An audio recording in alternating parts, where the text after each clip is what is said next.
আসসালামু আলাইকুম প্রিয় শিক্ষার্থী বন্ধুরা, কেমন আছো তোমরা সবাই? আশা করি সকলে আল্লাহর রহমতে ভালো আছো, সুস্থ আছো, বাড়িতে ভালোভাবে পড়াশোনা করতেছো। তোমাদের জন্য গণিত টাইপ ভিত্তিক এমসিকিউ টার্গেট 30 যে কোর্সটি চালু করা হয়েছে, সেই কোর্সের আজকে আমাদের 11তম ক্লাস। ইতিপূর্বে আমরা 10টি ক্লাস শেষ করেছি। ইতিপূর্বে 10টি ক্লাসে আমরা 7টি অধ্যায় শেষ করেছি। প্রথম 7টি অধ্যায় শেষ করেছি। আজকে আমরা তোমাদের বইয়ের অষ্টম অধ্যায় নিয়ে আলোচনা করব। অষ্টম অধ্যায়টা তোমাদের নবম দশম শ্রেণীর ছাত্রছাত্রীদের জন্য সবথেকে ভয়ের, সবথেকে কঠিন মনে হয়, কিন্তু আসলে এই চ্যাপ্টারটা খুবই ইজি, খুবই সহজ। তুমি যদি জাস্ট একটু দু একটা মানে কনসেপ্ট যদি একটু ভালোভাবে ক্লিয়ার করতে পারো, তাহলে এই অধ্যায় নিয়ে তোমার কোনো সমস্যা থাকবে না।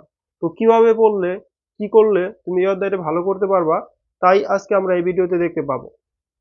তো এই ভিডিওতে আমরা এই অধ্যায়ের এমসিকিউ এর যে জটিল টপিক বলো, সহজ টপিক বলো, সবকিছু নিয়ে আলোচনা করব, যেন আজকের পরবর্তী থেকে মানে আজকের পরে এই অধ্যায়ের কোনো এমসিকিউ নিয়ে তোমার কোনো সমস্যা না থাকে।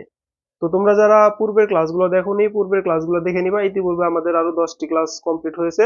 10টি ক্লাস দেখে নিবা। 10টি ক্লাসে আমরা মোটামুটি 7টি ক্লাস কভার, মোটামুটি একদম এ টু জেড 7টি অধ্যায় ক্লিয়ার করেছি।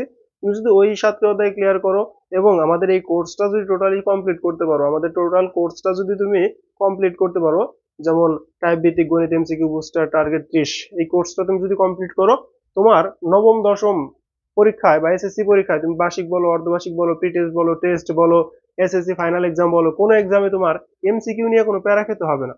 এমসিকিউ নিয়ে তোমার কোনো চিন্তা করতে হবে না। তুমি জাস্ট খাতার মধ্যে এগুলো নোট করে রাখবা। পরীক্ষার আগে রাত্রে জাস্ট একটু চোখ বুলিয়ে যাবা, একটু শুধু দেখে যাবা, পরীক্ষার মধ্যে 30-এ 30, পরীক্ষার মধ্যে 30-এ 30 পাবা। জাস্ট একটু চোখটা বুলিয়ে যাবা। তো আসো, কথা না বাড়িয়ে তাহলে আমরা শুরু করা যাক এখন আমাদের ভিডিওটা। তো শুরু করি আমরা। দেখো, আমরা শুরু করবো আজকে কোন অধ্যায়? নবম দশম শ্রেণীর অধ্যায় 8, বৃত্ত। বলছি, আগেই বলছি যে অধ্যায়টা তোমাদের অনেকের কাছে অনেক জটিল, অনেক কঠিন। তো আজকে আমরা খুব সহজে, খুব সহজ ভাবে একদম পানি পানি বানিয়ে দিব অধ্যায়টাকে। ঠিক আছে, আসো। প্রথমে দেখো কি বলছে। একটি বৃত্তের ব্যাস 26 সেমি হলে এর পরিধি কত? দেখো, একটি বৃত্তের ব্যাস 26 সেমি হলে এর পরিধি কত? যেহেতু আজকে আমরা বৃত্ত আলোচনা করব, আজকে আমরা বৃত্তের কয়েকটা জিনিস চিনে নিই আগে। বৃত্তের মধ্যে কি কি আছে আমরা কয়েকটা জিনিস চিনে নিই, যেগুলো আমাদের এই অধ্যায়ের জন্য প্রয়োজন পড়বে। কি কি জিনিস আছে আমাদের? দেখো, আমরা একটা বৃত্ত অঙ্কন করে বৃত্তের জন্য যা যা প্রয়োজন সবকিছু একটু চিনে নেই। আসো। তো সর্বপ্রথম আমাদের বৃত্তের বিষয়টা আগে জানতে হবে, যার জন্য আমি তোমাদের বললাম যে আমরা একটা বৃত্ত আঁকাবো। আগে বৃত্ত আঁকায় বৃত্তের যা যা জিনিস আছে এগুলো চিনবো। ধরো একটা বৃত্ত অঙ্কন করলাম, একটা বৃত্ত অঙ্কন করছি। বৃত্তের এই মাঝখানে যেটা আছে, মানে যেটাকে কেন্দ্র করে বৃত্তটা পরিভ্রমণ করছে, এটাকে বলা হয় কি? কেন্দ্র। এটা কি বলা হয়? কি? কেন্দ্র। মানে এখানে কম্পাস রেখা এভাবে ঘুরছে, মানে একটা নির্দিষ্ট ব্যাসার্ধ নিয়ে, নির্দিষ্ট একটা ব্যাসার্ধ নিয়ে কি করছে? সে ঘুরতেছে। এটা কি বলা হয়? কি? কেন্দ্র। বৃত্তের মাঝখানে যেটা থাকে সেটা কি বলা হয়? কি ভাইয়া? কেন্দ্র। তার মানে এটা হলো আমাদের কি ভাইয়া? কেন্দ্র। এটা আমাদের কি? কেন্দ্র। এটা কি আমাদের? কেন্দ্র। তারপরে এই বৃত্তের কেন্দ্র দিয়ে যে রেখাটা যায়, বৃত্তের কেন্দ্র দিয়ে যে রেখাটা যায়, ধরো এরকম। বৃত্তের কেন্দ্র দিয়ে যে রেখাটা গেল, এই এ বি, বৃত্তের কেন্দ্র দিয়ে যে রেখাটা গেছে, এখানে এ বি হলো ব্যাস। এ বি কি ভাইয়া? ব্যাস। এ বি কি ভাইয়া? ব্যাস। আর এই যে বৃত্তটা একটা নির্দিষ্ট দূরত্ব, মানে কেন্দ্র থেকে পরিধির যে কোনো বিন্দু পর্যন্ত যে দূরত্ব নিয়ে সম্পূর্ণ পরিধিটা পরিভ্রমণ করলো, সম্পূর্ণ পরিধিটা ঘুরতেছে, এটুকুকে বলা হয় ব্যাসার্ধ। এটুকুকে বলা হয় কি? ব্যাসার্ধ। তো এটা যদি আমি ও দেই, তার মানে এখানে এগুলা লিখে নিবা তোমরা বৃত্ত অধ্যায় করার আগে। এখানে O A equal O B equal ব্যাসার্ধ। ব্যাসার্ধ। তার মানে দেখো, এইখানে total A B equal to ব্যাস, ও এ ও বি মানে এই বাহু আর এই বাহু সমান, এবং এই দুটো ইকুয়াল টু কি? ব্যাসার্ধ। তার মানে ব্যাস, এখানে দেখো, এখানে যে কথাটা, এখান থেকে কথাটা খুব বেশি ইম্পর্টেন্ট। ব্যাস ব্যাসার্ধের দ্বিগুণ। কিভাবে হইতাছে দেখো, এখানে যদি আমরা লিখি এ বি ইকুয়াল টু, আমি যদি এখানে টু ও এ লিখি বা টু ও বি লিখি, লিখতে পারি না, কারণ দুইটাই সমান আর দুইটার যোগফল এ বি। তাহলে আমি লিখলাম টু ও এ, টু ও এ লিখে এ ও লিখি, টু এ ও, টু এ ও। তার মানে এটা হলো কি? ব্যাস। ব্যাস কি? ব্যাসার্ধের দ্বিগুণ। ব্যাসার্ধ কত? এ ও বা ও এ, ও এ লিখি না কি জন্য জানো? 20 এর পরে যদি শূন্যটা এখানে দিই, মানে ওটা যদি এখানে দিই তাহলে শূন্যের মতো দেখা যাবে, যার জন্য ওই সাইডে দিয়ে দিছি। তার মানে ব্যাসার্ধের দ্বিগুণ, তার মানে ব্যাস এটা কত গুণন 2 ইন্টু ব্যাসার্ধ, এগুলা লেখা রাখবা, কাজে আসবে। তার মানে ব্যাস ব্যাসার্ধের দ্বিগুণ, ব্যাস ব্যাসার্ধের দ্বিগুণ, কথাটা বাংলায় লিখে রাখো, ব্যাস ব্যাসার্ধের দ্বিগুণ। কাজে আসবে ভাইয়া, প্রত্যেকটা কথাই কাজে লাগবে তোমার, লেখো ব্যাস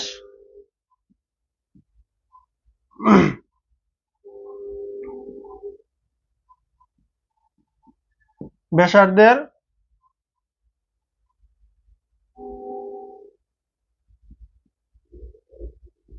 দ্বিগুণ। তাহলে এখন যদি আমি বলি যে না ভাইয়া এই দুইটাকে এই সাইডে ভাগ করে দিতে পারবো না, তাহলে দুই যদি এখানে ভাগ করে দিই তাহলে কি হবে? ব্যাসার্ধ ব্যাসের অর্ধেক, ব্যাসার্ধ ব্যাসের অর্ধেক লেখা রাখো। এগুলো এমসিকিউ আসে, এগুলো বিশেষ করে চাকরি পরীক্ষা বলো, এই কারণে আমি তোমাদের বলি যে চাকরি পরীক্ষা বলো, তুমি যে কোনো সেক্টরে বলো, বিসিএস বলো, সবখানে এই টাইপের কোশ্চেন আসে। বিশ্বাস না হলে তুমি বিসিএস এর কোশ্চেনটা বের করবা, দেখবা তোমার নবম দশম শ্রেণী থেকে অনেক কোশ্চেন আসছে। তাহলে আমরা কি লিখবো? ব্যাসার্ধ, ব্যাসার্ধ ব্যাসের অর্ধেক। তোমরা এগুলো জানো, তারপরে লিখে নিবা, তোমরা এগুলো জানো তারপরে লিখে নিবা। আর এখানে বলছে পরিধি, পরিধি হলো বৃত্ত, এই বিন্দু থেকে ধরো বৃত্তটা এইখানে কেন্দ্র করে এই বিন্দুকে ব্যাসার্ধ নিয়ে, মানে এইটুকু পরিমাণ ব্যাসার্ধ নিয়ে এই সম্পূর্ণ পথ ঘুরে এখানে আসছে। আবার এখানে আসতে সে যতটুকু দূরত্ব অতিক্রম করছে এটা হলো তার পরিধি, এটা হলো কি তার পরিধি। তাহলে পরিধি নির্ণয়ের সূত্র হলো 2 পাই আর। পরিধি নির্ণয়ের সূত্র কি ভাইয়া? 2 পাই আর, 2 পাই আর। আশা করি এগুলা লিখছো তোমরা, আমি এটুকু মুছে দিয়ে এখানে একটু অঙ্কটা বুঝাবো। তো এখানে বলছে আমাদের একটি বৃত্তের ব্যাস 26 সেমি। ব্যাস মানে কি ভাই? এখানে ব্যাস মানে হলো এ বির দৈর্ঘ্য 26 সেমি। তো এ বি যদি 26 সেমি হয়, এ বি যদি 26 সেমি হয় ভাইয়া, তাহলে বলো তো ব্যাসার্ধ কত হবে? ব্যাসার্ধ কত হবে? ব্যাসার্ধ হবে আমাদের অর্ধেক, তার মানে ও এ হবে আমাদের 13 সেমি, 13 সেমি। তাহলে আমরা যদি বলি পরিধি, পরিধি বসাবা, পরিধি তুমি কিন্তু এত কিছু লিখবা না, জাস্ট তুমি পরিধি 2 পাই আর বসায় গুণ করে দিবা, দেখবা 10 সেকেন্ড অঙ্ক হয়ে গেছে, 5 সেকেন্ড অঙ্ক হয়ে গেছে। পরিধি ইকুয়াল টু কি? 2 পাই 1.1 3.1416, 3.1416 গুণন আর কত ভাইয়া? এখানে আর কত? আর হলো 13। বসায় দাও, গুণ করে দাও, গুণ করে দেখো তো কত আসে। ধরো আমি একটু গুণ করে দেখি কত আসে। তোমরা পূর্বে 10টি ক্লাস তো শেষ করেছো সবাই, যারা শেষ করেছো তারা একটু কষ্ট করে লিখবা ডান, যারা শেষ করেছো তারা একটু কষ্ট করে লেখো ডান। 10টি ক্লাস ডান, 10 ডান লেখো, 10 ডান।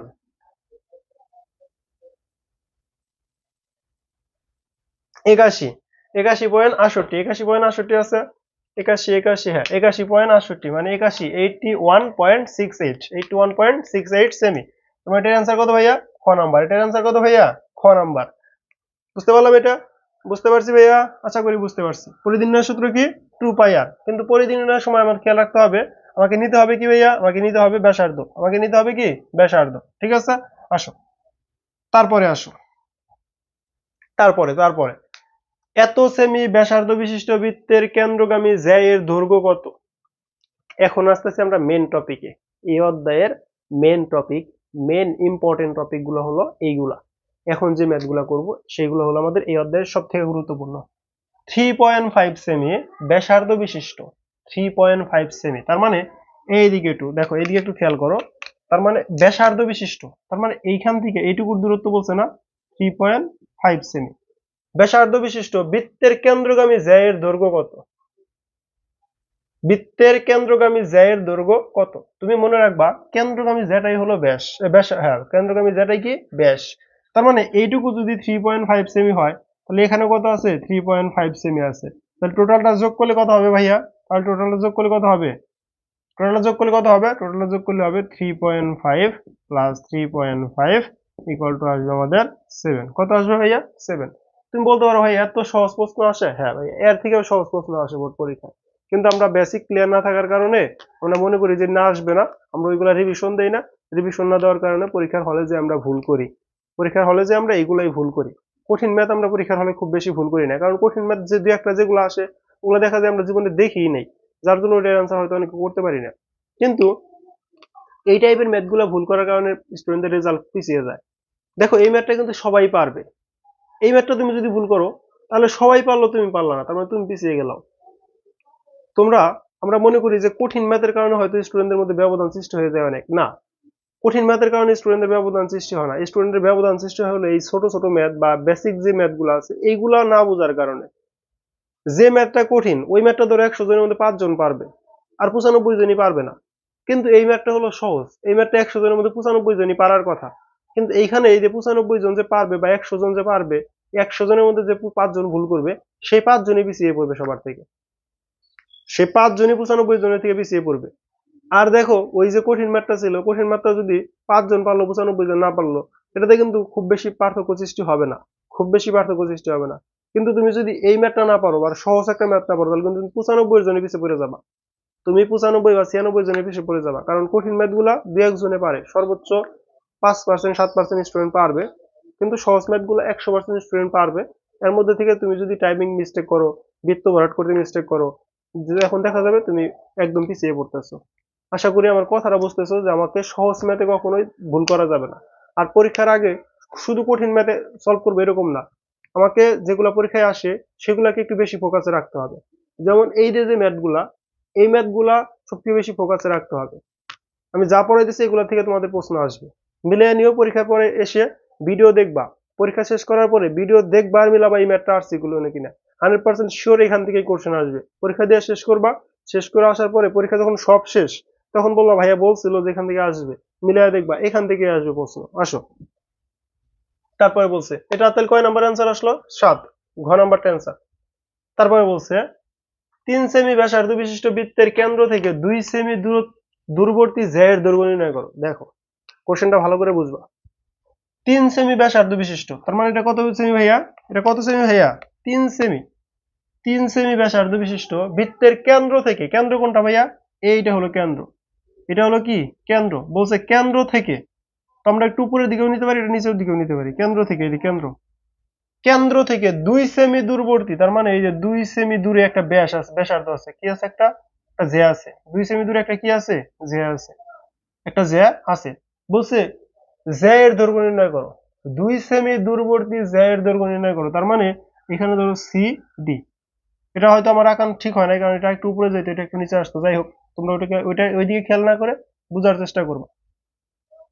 তার মানে বলছে এ বি, এখানে তো এ বি বল নাই, 3 সেমি ব্যাসার্ধ বিশিষ্ট, এই যে 3 সেমি, এখানেও আছে 3 সেমি, 3 সেমি ব্যাসার্ধ বিশিষ্ট বৃত্তের কেন্দ্র থেকে, বৃত্তের কেন্দ্র থেকে, বৃত্তের কেন্দ্র কোনটা ভাইয়া? এই যে বৃত্তের কেন্দ্র, বৃত্তের কেন্দ্র থেকে 2 সেমি দূরবর্তী, মানে 2 সেমি এদিকেও হতে পারে এদিকেও হতে পারে। তুমি যদি এ বি যেটা এই দিকে নিতাও তাহলে এদিকে হইতো, যেদিকেই হোক সমস্যা নাই। 2 সেমি দূরবর্তী জ্যা এর দৈর্ঘ্য নির্ণয় করো। 2 সেমি দূরবর্তী জ্যা এর দৈর্ঘ্য, তার মানে এটা যদি 2 সেমি দূরে থাকে এই জ্যাটা কেন্দ্র থেকে, এই কেন্দ্র থেকে জ্যাটা কোথায় আছে? 2 সেমি দূরে, 2 সেমি দূরে আছে। কোথায় আছে ভাইয়া? 2 সেমি দূরে আছে। এখন আমার কোশ্চেন হলো ভাইয়া, এইখানে দেখো আমার কোশ্চেনটা বলছে যে এই জ্যা এর মান নির্ণয় করতে বলছে, তার মানে এই সিডি এর মান নির্ণয় করতে বলছে, সিডি এর মান নির্ণয় করতে বলছে। এখন ভাইয়া আমি যদি, দেখো আমি যদি এই কেন্দ্র থেকে এদিকে যে অঙ্কন করি, তারপরে এদিকে যে অঙ্কন করি, মানে এইদিকে যদি আমি ব্যাসার্ধ অঙ্কন করি, ধরো আমি এইদিকে যদি ব্যাসার্ধ অঙ্কন করি, এইদিকে যদি ব্যাসার্ধ অঙ্কন করি, তার মানে এই যে ব্যাসার্ধ গুলা, এই প্রত্যেকটা ব্যাসার্ধ গুলা 3-এর সমান না? কেন্দ্র থেকে সকল ব্যাসার্ধ সমান, একটি বৃত্তের সকল ব্যাসার্ধ সমান, মানে কেন্দ্র থেকে সকল ব্যাসার্ধ কি সমান। তো এই ব্যাসার্ধ, এই ব্যাসার্ধ, এই ব্যাসার্ধ, সবগুলো ব্যাসার্ধ সমান না? একটি বৃত্তের সকল ব্যাসার্ধ কি হয় ভাইয়া? সমান হয়। একটি বৃত্তের, একই বৃত্তের সকল ব্যাসার্ধ সমান। আর একটা বৃত্তের মধ্যে অসংখ্য ব্যাসার্ধ থাকতে পারে, একটা বৃত্তের মধ্যে অসংখ্য ব্যাসার্ধ থাকতে পারে, কিন্তু অসংখ্য ব্যাসার্ধের মান কি হবে? সমান হবে। মানগুলা কি হবে? সমান হবে। কারণ এইখান থেকে কেন্দ্র করে তো শেষ এইদিকে সব দিকে ঘুরছিল, এইখান থেকে কেন্দ্র করে এসে সব দিকে ঘুরছে না? এইখান থেকে কেন্দ্র করে এসে সব দিকে ঘুরছে, তার মানে এটুকুর দৈর্ঘ্য, এটুকুর দৈর্ঘ্য, এটুকুর দৈর্ঘ্য, এটুকুর দৈর্ঘ্য, তুমি যদি এদিকে নাও তাও দৈর্ঘ্য, তুমি যদি এদিকে সম্পূর্ণ বাড়াই দাও এদিকের দৈর্ঘ্য, সব দৈর্ঘ্যই সমান। সব দৈর্ঘ্য কি ভাইয়া? সমান। সব দৈর্ঘ্য যদি সমান হয়, সব দৈর্ঘ্যই যদি আমাদের কি হয় ভাইয়া? সমান হয়, তাহলে আমি যদি বলি, আমি যদি ধরো এটাকে এইভাবে রেখি, আমরা যদি এটাকে এইভাবে লিখি তাহলে কি ভুল হবে? তাহলে ভুল হবে না। তাহলে আমি এই জিনিসটাকে একটু আরেকটু অন্যভাবে লিখি যাতে তোমাদের জন্য সুবিধা হয় বুঝতে। ধরো এটা আমাদের একটা বৃত্ত আছে, দেখো আমি একটু এইদিকে এই সাইডে লিখলাম, ওই সাইডে থেকে না এই সাইডে লিখলাম। তো এই যে এটা বলছিল আমাদের এ বি, মানে ওই যে ব্যাস দেওয়া ছিল, এটা 3 সেমি দেওয়া আছে, বলছিল 2 সেমি দূরবর্তী ব্যাস। তো এটা যদি ও কেন্দ্র বিশিষ্ট হয়, এটা যদি এটা ধরো এম দিলাম, তো তাহলে এই যে দূরত্বটা, সরি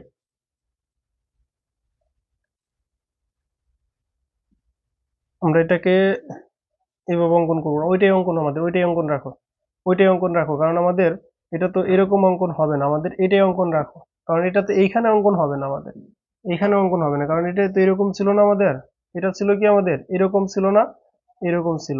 তো আমাদের এই কেন্দ্র থেকে দূরত্বটা অঙ্কন করতে হবে, কারণ আমাদের ব্যাস নিতে হবে, আমাদের কি নিতে হবে ভাইয়া, ব্যাসার্ধ নিতে হবে, আমাদের কি নিতে হবে, ব্যাসার্ধ নিতে হবে। তার মানে এই ব্যাসার্ধ 3 সেমি, তার মানে এখানে যেহেতু 3 সেমি আছে, এখানে কত সেমি আছে ভাইয়া, 3 সেমি আছে। তার মানে এখন তুমি চাইলে ইজিলি এই বাহুর দৈর্ঘ্য নির্ণয় করতে পারবে না। লম্ব, এটা অতিভুজ, এটা ভূমি, লম্ব অতিভুজ ভূমি, তুমি যদি লম্ব অতিভুজ ভূমি চিন্তা করে নাও, তুমি যদি লম্ব অতিভুজ ভূমি চিন্তা করে নাও, কি চিন্তা করে নিবা ভাইয়া, লম্ব অতিভুজ ভূমি চিন্তা করে নিবা, কি চিন্তা করে নিবা, লম্ব অতিভুজ ভূমি, এই যে এরকম, দেখো এইদিকে। তার মানে এই যে যেটা ছিল আমি এটাকে এইদিকে লিখছি, এখানে এটা হলো 2 সেমি দূরে ছিল, এটা ছিল 3 সেমি, তার মানে এটাও 3 সেমি। এটা আমাদের সিডির মান নির্ণয় করতে বলছে। আমি যদি এখন এই বাহুর মান নির্ণয় করতে পারি, আর এই বাহু আর এই বাহু সমান হবে, তাহলে যদি সমান হয়, তাহলে ধরো এইটুকু যদি এক্স হয়, এইটুকু এক্স আছে, তার মানে আমি যদি 2x এর মান বের করতে পারি, মানে এক্স এর মান বের করে যদি 2 দ্বারা গুণ দেই, তাই আমি সিডির মান পাবো। তাহলে এখন এখানে কি, এটা হলো অতিভুজ, এটা কি ভাইয়া, এটা হলো লম্ব, তাহলে ভূমি বের করবো। ভূমি বের করার নিয়মের সূত্র কি, ভূমি বের করার সূত্র কি ভাইয়া, ভূমি বের করার সূত্র কি, এটুকু মুছে দাও। পিথাগোরাসের উপপাদ্য অনুসারে ভূমি, ভূমি ইকুয়াল রুট ওভার অতিভুজ স্কোয়ার, অতিভুজ স্কোয়ার মাইনাস লম্ব স্কোয়ার, মাইনাস কি ভাইয়া, লম্ব স্কোয়ার। তো এখানে অতিভুজ কি ভাইয়া, এখানে অতিভুজ কত, এই যে ব্যাসার্ধ সমান অতিভুজ কি ব্যাসার্ধ 3 সেমি, তাহলে 9 স্কোয়ার করলে 9, মাইনাস 2 স্কোয়ার করলে কত 4, তাহলে আসতেছে কত ভাইয়া, এখানে আসতেছে √5, কত আসতেছে ভাইয়া, √5। তো এখানে যদি √5 আসে, দেখো এখানে যদি √5 আসে, কত আসলো, √5, তাহলে 2 দ্বারা গুণ করবা, তোমার 2√5, কত হবে ভাইয়া, 2√5। তার মানে এখানে যে মানটুকু আসবে, এই মানের দ্বিগুণ মান হবে হলো আমাদের জ্যা, ওই জ্যা সম্পূর্ণ জ্যায়ের দৈর্ঘ্য। আশা করি কথাটা ক্লিয়ার হয়েছে, কথাটা ক্লিয়ার হয়েছে না ভাইয়া, যে আমাদের একটা বৃত্ত দেওয়া আছে, বলছে 3 সেমি ব্যাসার্ধ বিশিষ্ট বৃত্তের, তার মানে 3 সেমি ব্যাসার্ধ, এটা এখানে ব্যাসার্ধ আর এখানে ব্যাসার্ধ সমান, তো 3 সেমি ব্যাসার্ধ বৃত্তের কেন্দ্র থেকে, এটা কেন্দ্র থেকে 2 সেমি দূরবর্তী জ্যায়ের দৈর্ঘ্য, তার মানে 2 সেমি দূরে জ্যা হলো এটা, এই জ্যায়ের দৈর্ঘ্য নির্ণয় করতে বলছে। তার মানে এটাকে আমি জাস্ট এইদিকে দেখো, এটাকে জাস্ট তুমি একটু নামায় আনছো, এখানে নামায় আনলাম, তাহলে কি হলো, এটা হলো অতিভুজ, এটা হলো কি লম্ব, তাহলে তুমি ভূমি বের করবা, ভূমি বের করার সূত্র কি, ভূমি ইকুয়াল টু রুট ওভার অতিভুজ স্কোয়ার মাইনাস লম্ব স্কোয়ার। তাহলে অতিভুজ 3 কে স্কোয়ার করলে কত হবে 9, 2 কে স্কোয়ার করলে কত 4, তাহলে 9 থেকে 4 গেলে 5, উপরে একটা রুট ছিল, তার মানে কি হলো √5, তার মানে √5 পাইছো এখানে। তো এইটুকুর মান হলো √5, এইটুকুর মান কি ভাইয়া, √5। তোমাকে বলছে সম্পূর্ণটার মান বের করতে, যার জন্য আমি কি করলাম, 2 দ্বারা গুণ করে দিলাম। দেখি ভিডিওটা চলতেছে কিনা একটু দেখে আসি। আলহামদুলিল্লাহ ভিডিও চলতেছে। তারপরে দেখো সেম 5 সেমি ব্যাসার্ধ বিশিষ্ট বৃত্তের কেন্দ্র থেকে কোন জ্যায়ের উপর অঙ্কিত লম্বের দৈর্ঘ্য 3 সেমি হলে বৃত্তের ওই জ্যায়ের দৈর্ঘ্য কত। দেখো সেম টু সেম, এটার মধ্যে আমরা কথা বলবো না, এটার মধ্যে আর আমরা খুব বেশি কথা বলবো না, জাস্ট এইখানে বৃত্তটার মধ্যে আমরা মানগুলা বসাবো। এই যে এখানে কি বলছে, কত সেমি, 5 সেমি ব্যাসার্ধ, 5 সেমি, কত সেমি দূরে আছে, 3 সেমি দূরে আছে, তার মানে এইটুকুর মান বের করবো, তারপর 2 দ্বারা গুণ করবো, তাহলে কি আসবে, 5 5 25, রুট ওভার 25 মাইনাস 3 3 9, তাহলে 25 মাইনাস 9 16, 16 কে রুট করলে কত আসে 4। দেখো তো 4 কোথায়, এই ঘ নাম্বারে, 4 কোথায়, ঘ নাম্বারে, এই যে সেম ব্যাসার্ধ 5 সেমি ব্যাসার্ধ, তার মানে অতিভুজ 5 সেমি। তুমি মনে রাখবা এই ক্ষেত্রে যে দূরত্বগুলো বের করতে বলবে, অতিভুজটাকে ধরবা তুমি ব্যাসার্ধের সমান, অতিভুজ ধরবা ব্যাসার্ধের সমান, কেন্দ্র থেকে দূরত্বকে ধরবা লম্ব, আর ওই যে জ্যা থাকবে, কত সেমি দূরে থাকুক জ্যা যে থাকবে, ওই জ্যাটাকে ধরবা তুমি, জ্যার অর্ধেককে ধরবা ব্যাসার্ধ, জ্যার কি ভূমি ধরবা, জ্যার অর্ধেক কি ধরবা ভূমি, জ্যায়ের অর্ধেককে ধরবা ভূমি, তিনটা কথা লেখা নাও।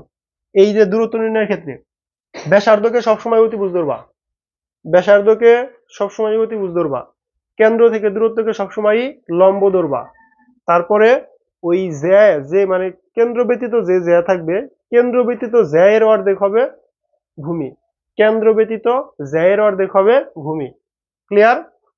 ব্যাসার্ধ হলো অতিভুজ, কেন্দ্র থেকে দূরবর্তী, এর দৈর্ঘ্য হলো লম্ব। আর একটা কথা হলো কি, যে কেন্দ্র ব্যতীত যে আছে, এর অর্ধেক হলো আমাদের ভূমি, এর অর্ধেক হলো কি ভূমি। কথা তিনটা লেখা নাও একটু মনোযোগ দিয়ে সুন্দর করে দেখো। এখন দেখো চিত্রই দেওয়া আছে, চিত্র দেওয়া আছে, চিত্র দেওয়া আছে সেম। এগুলা নিয়ে আর যেন বোঝা লাগে না, এখন আর এগুলা নিয়ে কোনো কথাই হবে না। একদম তোমরা ইজিলি একদম পানি পানি হয়ে যাওয়ার কথা এখন এগুলা তোমাদের কাছে একদম পানি পানি ভাত হবে, এগুলা দুধ ভাত এগুলা। এটা হলো কেন্দ্র ছিল, ধরো কেন্দ্র থেকে এখানে দূরত্ব এরকম চিত্র দেওয়া আছে। তার মানে এটা আছে 4 সেমি, তার মানে কি ভাইয়া অতিভুজ। এটা কি ভাইয়া অতিভুজ 3 সেমি, তার মানে কি লম্ব। এটা কত ভাইয়া? এটা বের করতে বলছে না, এবি বের করতে বলছে। সেম সেম যা বের করতে বলছে, তার মানে প্রথমে আমি এটুকু বের করব। এটুকু যদি বের করি, নিয়ম কি অতিভুজ স্কয়ার, তার মানে 16, মানে 4 কে স্কয়ার করলে 16, রুট সিলেক্টর দাও 9, তাহলে কত থাকে ভাইয়া? থাকতেছে কত? 16 থেকে 9 গেলে 7। এটা কি করতে হবে? 2 দ্বারা গুণ করতে হবে, তাহলে কি থাকবে? 2 রুট 7। তার মানে এটা হলো রুট 7, এইটুকুর মান রুট 7, এইটুকুর মান রুট 7। তাহলে এই দুইটা মিলা যখন এই যে এ বি যখন দুইটা মিলা পাইতেছি আমি, দুইটা মিলা যখন পাইতেছি তখন আসতেছে 2 রুট 7। কত আসতেছে ভাইয়া? 2 রুট 7। ক্লিয়ার? আশা করি ক্লিয়ার। তারপর দেখি এটার মধ্যে কি বলছে। ও বৃত্তের কেন্দ্র, হ্যাঁ ও বৃত্তের কেন্দ্র মানে দেখে বুঝতেছি আমরা।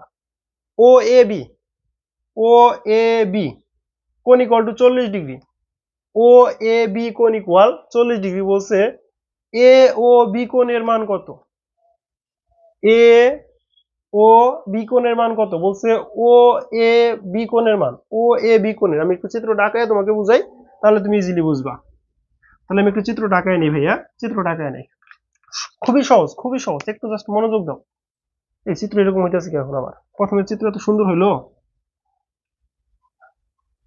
দেখো যেরকম হয়েছে একটু বুঝে নিবা তাই হবে। এইরকম বলছে। এখন এখানে বলছে কেন্দ্র, এখানে একটা জ্যা দেওয়া আছে কেন্দ্র ব্যতীত, এখানে এরকম দেওয়া আছে, এখান থেকে এরকম দেওয়া আছে, এখান থেকে এই দূরত্ব দেওয়া আছে। ঠিক আছে না ভাইয়া? হ্যাঁ ঠিক আছে, পারফেক্ট। এ বি ডি ও কত? 5 সেমি। কত ভাইয়া? 4 সেমি। তারপরে কি বলছে? এখানে দিয়ে দিছে সমকোণ। এখানে সমকোণ মানে কি? এখানেও সমকোণ। এখন বলছে ও এ বি কোণ, তার মানে এই কোণের পরিমাণ দিছে 40 সেমি। কত সেমি ভাইয়া? এই সরি কত ডিগ্রি? 40 ডিগ্রি। এই কোণের পরিমাণ যদি 40 ডিগ্রি হয় ভাইয়া, ভালো করে বুঝো, এই কোণের পরিমাণ যদি 40 ডিগ্রি হয়, এই কোণটা কি সমকোণ, তার মানে এখানে কত ডিগ্রি আছে? 90 ডিগ্রি আছে। যদি 90 ডিগ্রি থাকে ভাইয়া, তাহলে এইখানে কত ডিগ্রি কোণ আছে?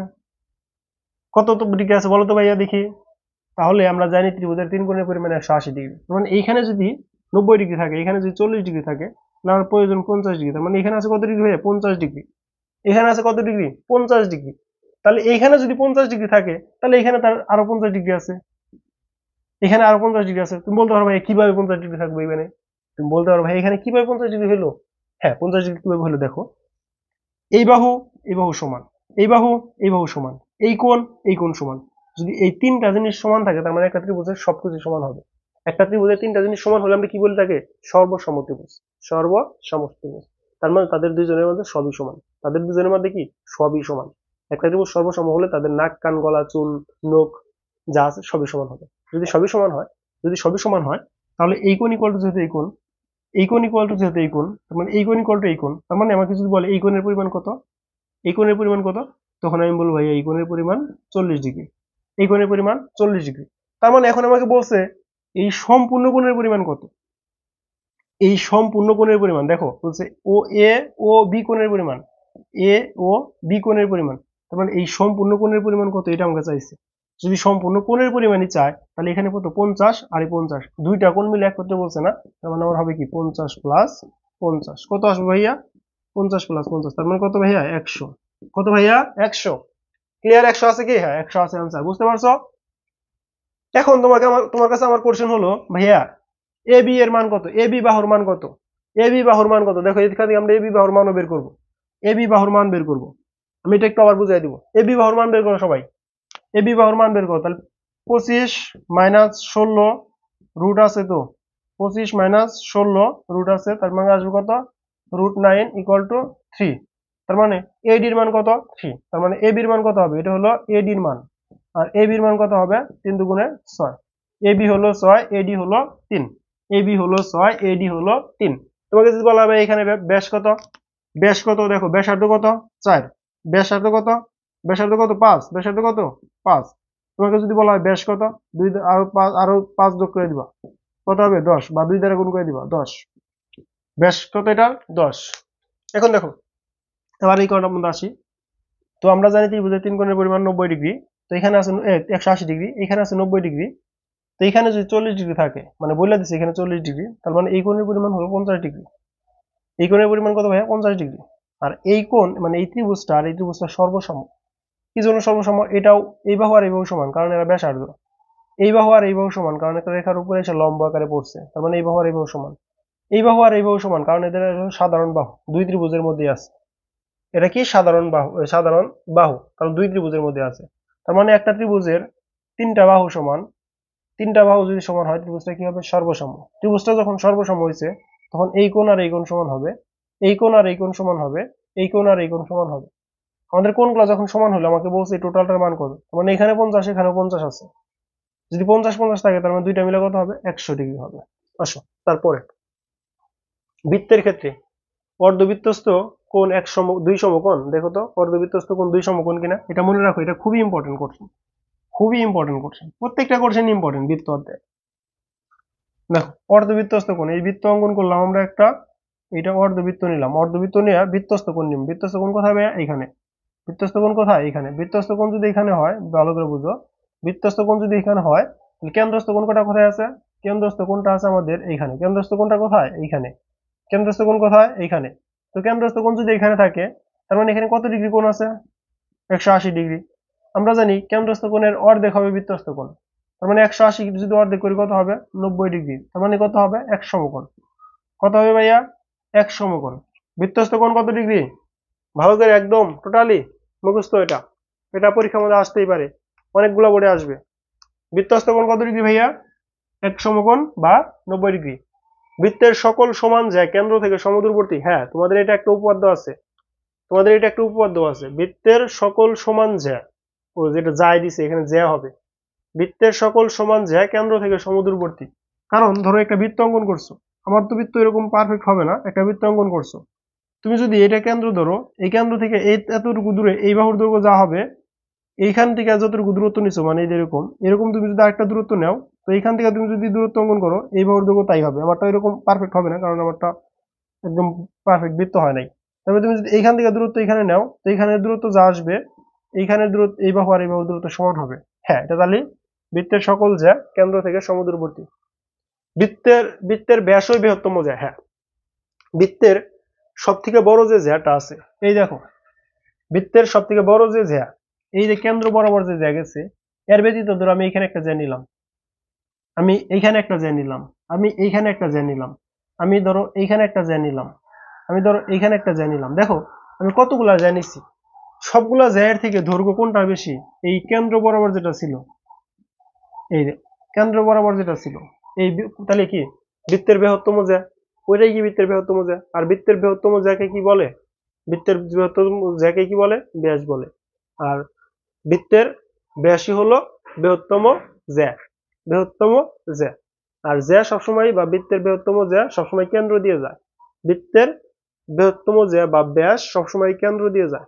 কেন্দ্র ব্যতীত অন্য অন্যগুলোকে আমরা জ্যা বলবো, আর যে জ্যাটা কেন্দ্র দিয়ে যাবে ওইটাকে আমরা বলবো ব্যাস। ওটাকে বলবো কি ভাই, ব্যাস। তারপরে এদিকে দেখো আবার সেম আগের অঙ্ক চলে আসছে, ওই যে আমার মনে হয় কি এই ম্যাথটা ওইখানেই ছিল, দেখো ওই সেম না, এডিবি না, মানে এডিবি মান বের করছিলাম আমরা, কতবার ছিল ভাই আমাদের, আসছিল কত, 3 3 আসছে, ও 3 দুগুণে 6, কারণ এবির মান আসছিল 6, এবির মান আসছিল 6, এডির মান আসছিল 3, এবির মান আসছিল 6, ওই যে বের করছিলাম একটু আগে।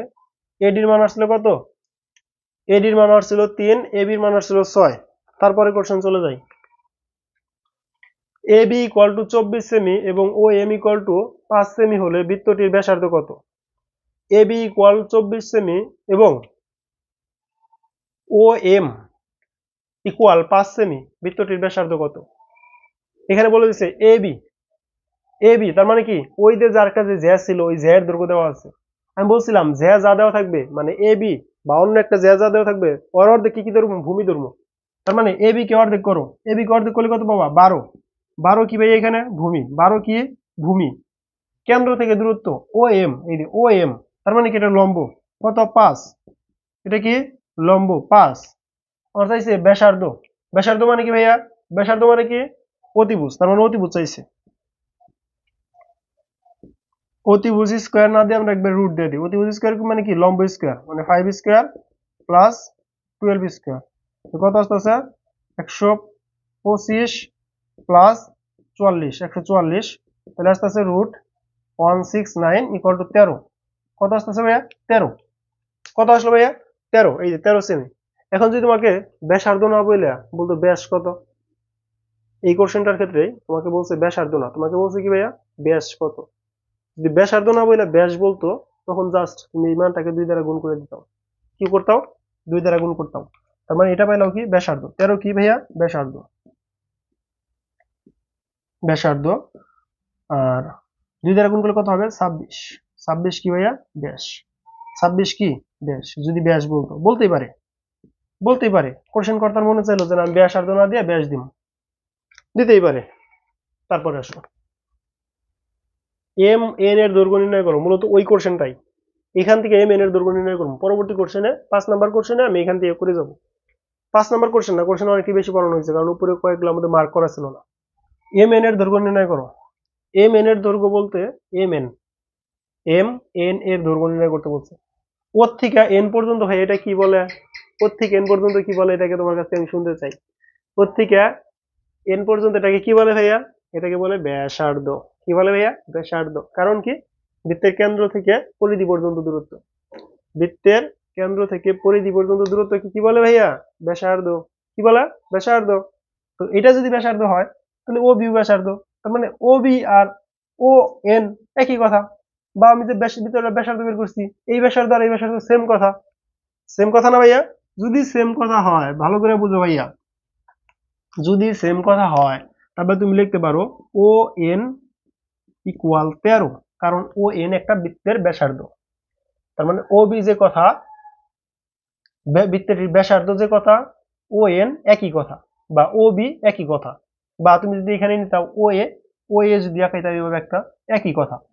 তার মানে বৃত্তের ব্যাসার্ধ একই কথা যদি হয় তার মানে ও এন এর পরিমাণ আছে কত ভাইয়া 13। এবং ও এনটা কয়টা ভাগে বিভক্ত আছে, ও এন এর পরিবর্তে লেখা যায় O M plus M N. এই যে এইটুকু একটা অংশ এইটুকু একটা অংশ, তার মানে ও এম কে লেখা যায় ও এম মানে ও এন কে লেখা যায় O M plus O N equal to কত ভাইয়া 13। তুমি দেখো তো ও এম এর মান দেওয়া ছিল না, এই যে ও এম এর মান কত ভাইয়া 5, তাহলে ও এম ইকুয়াল টু কত 5 plus M N equal to 13। তো এম এন ইকুয়াল 13 যদি ওই সাইডে চলে যায় তাহলে কত হবে ভাইয়া 13 ওই সাইডে চলে গেলে কত হবে 13 মাইনাস 5 ইকুয়াল টু কত ভাইয়া 8। কত 8। কত আসতেছে ভাইয়া ও এম ইকুয়াল ও এম প্লাস ও এম এন ইকুয়াল 13, ও এম এর মান কত 5। কিভাবে হলো বুঝতে পারছো, বৃত্তের কেন্দ্র থেকে পরিধি পর্যন্ত যে কোনো দূরত্বকে তুমি ব্যাসার্ধ বলবা। বৃত্তের কেন্দ্র থেকে পরিধি পর্যন্ত যে কোনো দূরত্বকে ব্যাসার্ধ বলবো। মন থাকবে, মন থাকবে ভাইয়া অবশ্যই মনে থাকবে। মনে থাকবে না অবশ্যই মনে থাকবে। আমাদের একটু মনোযোগ সহকারে ক্লাস করতে হবে, মনোযোগ সহকারে ক্লাস করতে হবে, মনোযোগ অন্যদিকে দেওয়া যাবে না। যখন আমি ক্লাস করব তখন শুধু ক্লাসই করব, যখন আমি খাওয়া দাওয়া করব তখন শুধু খাওয়া দাওয়া করব, যখন আমি ঘুমাবো তখন শুধু ঘুমাবো, তখন আমি টেনশন করব না। ঘুম আসতে গেলে আমাদের অনেকের ঘুম আসে না, পরীক্ষার টেনশন, পরীক্ষার টেনশন, কিন্তু পড়তে বসলে আমার পড়তে মন চায় না, আবার মনে হয় ঘুমাই। এরকম করা যাবে না। ঘুম আসতে গেছি হ্যাঁ ঘুমাই, ঘুম পারি, 6 ঘন্টা ঘুম হয়েছে উঠে পড়ি, উঠে পড়ে আবার বিছানায় বসি, আবার পড়তে বসি, আবার পড়তে বসে আবার পড়ি। পড়ার সময় হয়েছে খাওয়ার সময় হয়েছে খাওয়া দাওয়া করি, প্রার্থনার সময় হয়েছে যারা মুসলিম নামাজ পড়বে, যারা হিন্দু তাদের যে প্রার্থনার বিষয় আছে তারা প্রার্থনা করবে, তারপরে খ্রিস্টান যারা আছে বা অন্যান্য ধর্মের যারা আছে যে তাদের যে প্রার্থনার বিষয় তারা সেই বিষয়ে প্রার্থনা করবে, তারা সেভাবে প্রার্থনা করবে। তো এক এক সময় নির্দিষ্ট কাজ করবা, তোমার যখন যে কাজ প্রয়োজন তখন তুমি ওই কাজ করবা। এরকম না তোমার ঘুমের সময় ধরো তুমি রাত 12টা বেজে গেছে তুমি 12টা থেকে 4টা পর্যন্ত ঘুমাও বা 5টা পর্যন্ত ঘুমাও, তোমার এই টাইমে পড়তে হবে না, এই টাইমে পড়ার প্রয়োজন নাই, তুমি এই টাইমে ঘুমাও, তুমি এই টাইমে ঘুমাও, তুমি এই টাইমে ঘুম পারো, 12টা থেকে তুমি যে কয়টা পর্যন্ত ঘুমাইতে চাও ঘুমাও, পরীক্ষার টেনশন তখন মাথা থেকে ঝেড়ে ফেলো, ঝেড়ে ফেলে ওই টাইমটুকু ঘুমাও, ওই টাইম থেকে ঘুম থেকে ওঠার পরে আবার তুমি পরীক্ষার জন্য টেনশন করার বাদে পড়ো, টেনশন করে সময় নষ্ট করা যাবে না, পড়তে হবে, তোমাকে পরিশ্রম করতেই হবে, তাহলে তুমি ভালো করতে পারবে। আসো তারপর এম এন এর দৈর্ঘ্য, এটা তো গেলই। তারপরে চিত্রে ও কেন্দ্র, চিত্রে ও কেন্দ্র হ্যাঁ বুঝলাম, ও এ ব্যাসার্ধ 4 সেমি, ও সি, ও সি কি ভাইয়া, ও সি ভাইয়া পরিধি, ও সি কি লম্ব, ও সি কি লম্ব, লম্ব 3 সেমি, এ বির দৈর্ঘ্য চাইছে, সেম একই কোশ্চেন চাইতেছে বারবার, এটা মনে করছিলাম একবার, এটা ছিল 3, এটা ছিল 4, আমাদের ওইখানে মেবি আর ছিল হলো কত, এটা করছিলাম একবার, এটা মেবি করছি আমরা অঙ্ক, দেখি তারপর আমরা একটু পরে দেখি। তার মানে আমাদের রুট ওভার প্রতিভুজ স্কোয়ার, 4 স্কোয়ার মানে 16 মাইনাস 3 স্কোয়ার মানে 9, তাহলে কত আসবে √7, এটা করছিলাম একবার, তো 7 গুণে 2 দ্বারা গুণ করলে কত হবে, 2√7, 2√7, কিন্তু এগুলা কিন্তু প্রত্যেকবারই ভিন্ন ভিন্ন বোর্ড, তুমি একটু বোর্ডগুলো খেয়াল করলে দেখবা প্রত্যেকটা বোর্ডই ভিন্ন ভিন্ন, বোর্ড ভিন্ন ভিন্ন, তার মানে একই ম্যাথ বিভিন্ন বোর্ডে আসে। দেখো এখানে কি বলছে, ওই অঙ্কটাই মেবি এ সিবি, এ সিবি ও বলছে A O C, A O C 55 × ½ degree হলে, 55 × ½ তার মানে 55 অর্ধেক, এখানে কত 55 অর্ধেক, কি বলছে A O, A O C কোণ, হ্যাঁ এটা তাহলে 55 ডিগ্রি, 55.5, এটা কত ভাইয়া 55.5, তো এটা যদি 55.5 হয়, এটা যদি 55.5 হয় নাকি 55 অর্ধেক বুঝাইছে এটা, তাহলে বাদ দাও, এটা আগে আমরা এটা দেখি আগে, ও বি সি, ও বি সি কোণের মান কত, ও বি সি কোণের মান কত, আমরা একটু আগে দেখছি যে এই কোণ আর এই কোণ সেম, তার মানে ওটা কত হবে, এটা 55.5ই লেখা আছে, এটা হয়তো ওইরকম ভাবে লিখছে কিন্তু এটা 55.5 হবে, কিভাবে বুঝলাম ভাইয়া, দেখবা অনেক অঙ্ক অনেক সময় কোশ্চেন দেখে তোমার বুঝতে অসুবিধা হতে পারে, যেমন এই অঙ্কটার ক্ষেত্রে এরকম আছে, আমরা বুঝতে একটু অসুবিধা হলো যেটা কি হাফ বলছে নাকি ওই মিশ্র ভগ্নাংশ বলছে, যেমন আমরা একদিন উচ্চতর গণিতে এটাকে আমরা হাফ ধরে অঙ্ক করছিলাম, দেখলাম মিশ্র ভগ্নাংশ বলছে, তো এরকম আমাদের বুঝতে যদি অসুবিধা হয় তো আমরা কিভাবে বুঝবো, তো দেখো এখানে, এখানে বলছে এটার মান কত, তো এটার মান তো আমরা জানি এটার সমানই হবে, কারণ এই যে এখানে যে কোণ, এই যে এত সুন্দর হলো চিত্র, মুছে ফেলবো যেটা, কিন্তু এত সুন্দর হয়েছে, তো এইভাবে তো নেওয়ার দরকার ছিল না, তাও নিচ্ছি, যাই হোক, তো এই যে এইখানে যে কোণ, এখানে কোণ সমান হয়, আমরা একটু আগে দেখছি, তো আর আমাদের বলছে এই কোণ আর এই কোণ সমান হবে কি, হ্যাঁ এই কোণ আর এই কোণ সমান, এবং কোণের মান কত হবে 55.5 ডিগ্রি, 55.5, তারপর অর্ধবৃত্ত অপেক্ষায় ছোট চাপে অন্তলিখিত কোণ, কত যে ইম্পর্টেন্ট আসলে বলে বোঝানো যাবে না, কত যে ইম্পর্টেন্ট এই ম্যাথ গুলা বলে বোঝানো যাবে না, পরীক্ষার মধ্যে আসবেই, আসবেই 100% শিওর, আসবেই পরীক্ষার মধ্যে, লিখে রাখো, আসবেই, 11টা বোর্ডে পরীক্ষা হয় না, 11টা বোর্ডে, 11টা বোর্ড থেকে মিনিমাম 5 থেকে 7টা বোর্ডে অঙ্কটা আসবে, মানে উপচাপে, অধিচাপে, উপচাপ কোনটা, অধিচাপ কোনটা, কেন্দ্রস্থ কোণ, বৃত্তস্থ কোণ, আসবেই, নিশ্চিত, একদম 100% নিশ্চিত এখান থেকে প্রশ্ন আসবে। আসো আমরা একটু এদিকে চলে আসি, একটা বৃত্তকে আমরা দুইটা চাপে বিভক্ত করব, কয়টা চাপে বিভক্ত করব ভাইয়া, দুইটা চাপে বিভক্ত করব, দেখো আমরা একটা বৃত্ত অঙ্কন করি আগে, এটা বৃত্ত একটু ভালো করে বুঝো, বৃত্ত বেশি বড় হয়েছে দেখে ভালোই দেখা যায় না, একটু ছোট করে আঁকাই, একটা বৃত্ত অঙ্কন করলাম, একটা বৃত্ত অঙ্কন করার পরে 2-3টা চাপ নিই আমরা, ধরো এখানে আমরা একটা কাটা নিলাম, এখানে আমরা কাটা নিলাম, দেখো বৃত্তটা দুইটা চাপে বিভক্ত হয়েছে, কয়টা চাপে বিভক্ত হয়েছে ভাইয়া, দুইটা চাপে বিভক্ত হয়েছে, বৃত্তটা অনেক সুন্দর হয়নি ঠিক আছে, কিন্তু আমরা বৃত্তটা মনে করে নিব, তো এটা যদি এ বিন্দু, এটা যদি এ ধরি, এটা যদি বি ধরি, তার মানে এই বৃত্তটাকে আমরা দুইটা চাপে বিভক্ত করছি, এই এ বি এইদিকে একটা চাপ, এখানে একটু সিউ দিয়ে দেই যাতে তোমার বুঝতে সুবিধা হয়, ধরো এখানে একটা ডি দিয়ে দেই, বা সি, হ্যাঁ এখানে একটা ডি দিয়ে দেই, এখানে একটা সি দিয়ে দেই, এখানে একটা সি দিয়ে দিই, এখানে একটা ডি দিয়ে দিই, এই যে এ সিবি, এই যে এ সিবি এটা একটা চাপ না, এটা একটা চাপ না ভাইয়া, এটা একটা চাপ, এ সিবি কি ভাইয়া একটা চাপ, আবার এই যে এ ডিবি এটা একটা চাপ না, এই সম্পূর্ণটা একটা চাপ না, এই সম্পূর্ণটা কি ভাইয়া একটা চাপ, তখন এই সম্পূর্ণটা যদি একটা চাপ হয়, দেখো এই সম্পূর্ণটা যদি আমাদের একটা চাপ হয়, এটা আমাদের কি ভাইয়া একটা চাপ, তো এইটা যদি একটা চাপ হয় এবং নিচের টুকু যদি একটা চাপ হয়, কোন চাপটা এখানে বড়? কোন চাপটা এখানে বড় ভাইয়া? এই এডিবি চাপটা বড় না এসিবি চাপের থেকে? এডিবি চাপ বড় না? তুমি যদি এখানে কেন্দ্র থেকে এবার হচ্ছে চাপ ঘুরাও, এটা ঘুরাইতে অনেক জায়গা বেশি লাগবে বা এটার পরিধি বেশি না, তার মানে এটার চাপটা কি বেশি না? তো এটার চাপটা একটু বেশি। এসিবি এটার চাপ কি ছোট না? হ্যাঁ, এটার চাপটা ছোট। বুঝছে?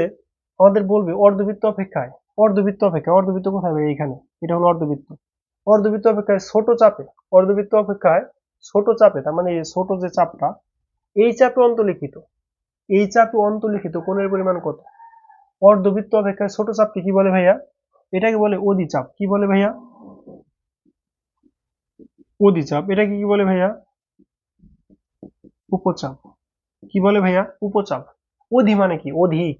অধি মানে কি? অধিক। তার মানে এই চাপটা অধিক বড় না? দেখো এই চাপটা এখান থেকে এই পর্যন্ত, এখান থেকে এই পর্যন্ত, তার মানে এই চাপটা ভাইয়া বড়। এই চাপটা কি বড়? এই চাপটা বড় বিধায় এটা কি বলবো আমরা? কি অধিচাপ।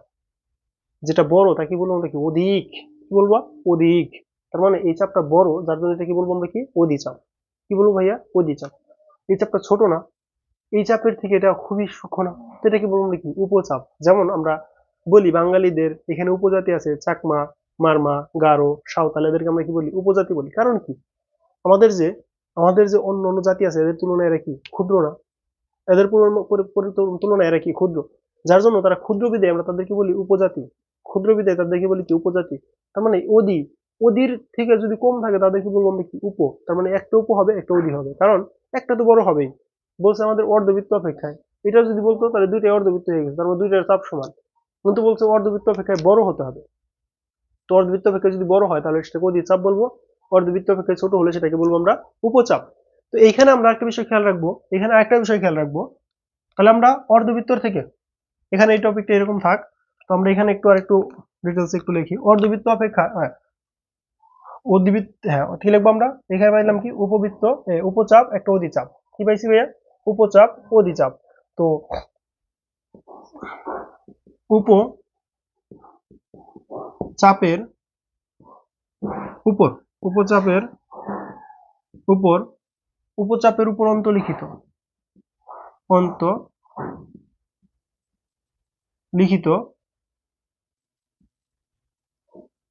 উপচাপের উপর অন্তলিখিত কোণ হবে 90 ডিগ্রি থেকে উপচাপের উপরে অন্তলিখিত কোণগুলো হবে আমাদের স্থূলকোণ। কি হবে ভাইয়া? স্থূলকোণ। স্থূলকোণ। আর অধিচাপের উপরে, অধি, লেখো এগুলা, এই দুইটার উপরে, এই দুইটা দিয়ে অঙ্ক শেষ, এই দুইটা দিয়ে অধ্যায়ের ওটা মোটামুটি অর্ধেক শেষ।